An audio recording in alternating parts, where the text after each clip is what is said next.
Hello, man. Good afternoon.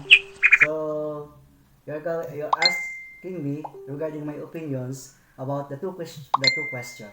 Okay, the first question is how their environment surroundings have changed from their childhood and early years after the current year.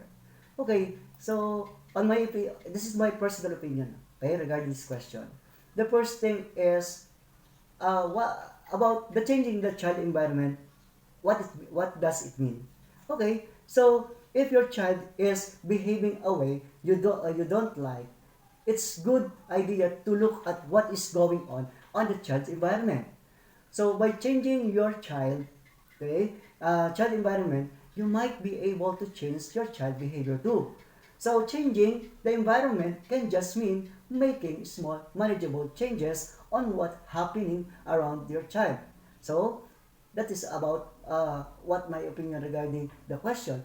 Now, in changing environment, okay, so there are two things that we are going to consider. The first is the request and the instruction.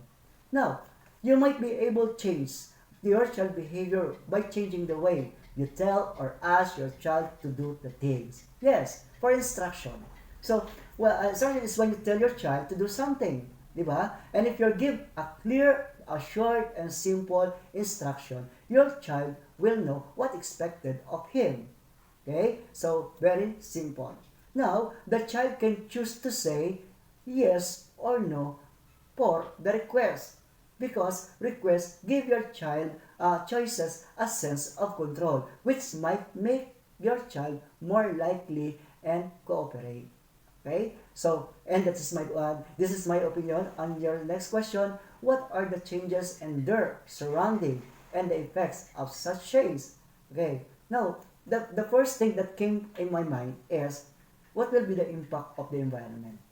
Now, environment cues are the object and the surroundings that trigger a certain thoughts and desire, causing us to behave in a certain ways. So, even if you set out a complete task with the best intention, it's no use if your environment dictates otherwise. Okay, then we look around ourselves at the people, object, in the way our environment is set up and determine how we should act. Diga? Then, and the reason behind this behavior is that a human are naturally cognitive misers. Uh, and we value our mental processing resources so we try find easier way and navigate around our world. Okay? So, the next things that came in my mind is design your surrounding to make a good choice. Diga? So, when we often think that achieving a task is a good about getting out there and doing it. Yan. Then, I believe that if there's a will, then we can find a way towards a goal. Oh, but our environment dictates what we choose to do as opposed to what we want to do. Okay, now if you have a choice around you that are distracting or lead to undesirable outcomes, then it becomes hard to make the right choice. Diga?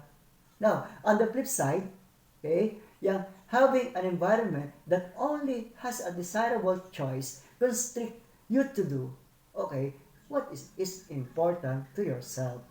So, if you want to work on improving your habits, take a look around yourself and see how you can make it convenient.